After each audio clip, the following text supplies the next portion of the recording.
देख रहे हैं न्यूज़ एबीपी, सबसे पहले सबसे तेज। मैं Aryan, director SN public school Rampur Dehan Ballia, और यहाँ पे मैं लगभग 10 सालों से काम कर रहा हूँ।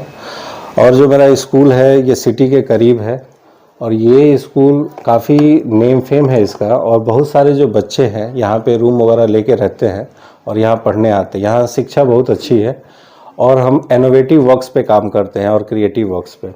सबसे ज़्यादा अभी जैसे कि हमारा कल ट्रिप जाने वाला है कुशीनगर, और उस कुशीनगर में हम बहुत सारा चीज़ें दिखाएंगे जो गौतम बुद्धा से रिलेटेड है।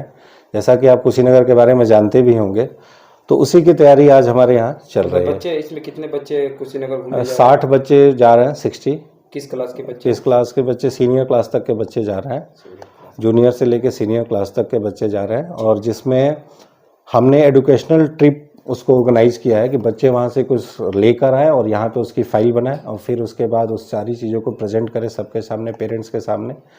तो कल हम यहाँ ट्रिप के लिए निकलेंगे। ये ट्रिप 1 डे का है।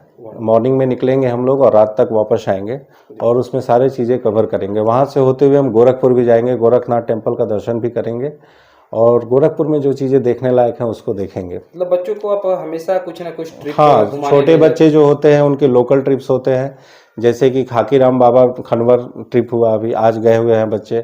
इसके पहले जो सहतवार में जो टेम्पल है चैन राम बाबा, वहाँ पे बच्चे गए हुए थे।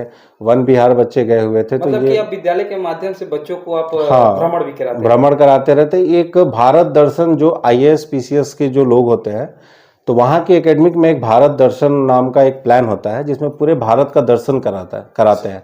उससे प्रेरणा लेकर हमने ये सारी चीज़ें की है कि भारत दर्शन को कंप्लीट किया जाए अपने बच्चों। जिस तरह बात की जाए, एसएन पब्लिक अपना एक इस रामपुर माहौल में एक अलग पहचान बनाता हुआ नजर आता है। आखिर किस तरह आप लोग बच्चों को ट्रेंड करते हैं, क्या किस तरह की सुविधाएं रहती है?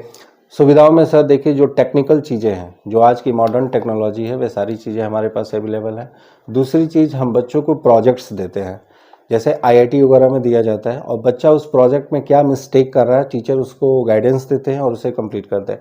हमारी जो एजुकेशनल पॉलिसी है उसमें हम ये काम करते हैं कि बच्चों को राइटिंग और रीडिंग पे ही फोकस नहीं करते, बच्चों की थिंकिंग स्किल्स पे हम फोकस करते हैं। सर, बात की जाए नई शिक्षा नीति, मतलब एजुकेशन पॉलिसी 2020 के अंतर्गत आप किस तरह बच्चों को गाइड कर रहे हैं? ये गाइडेंस बहुत पुराना है।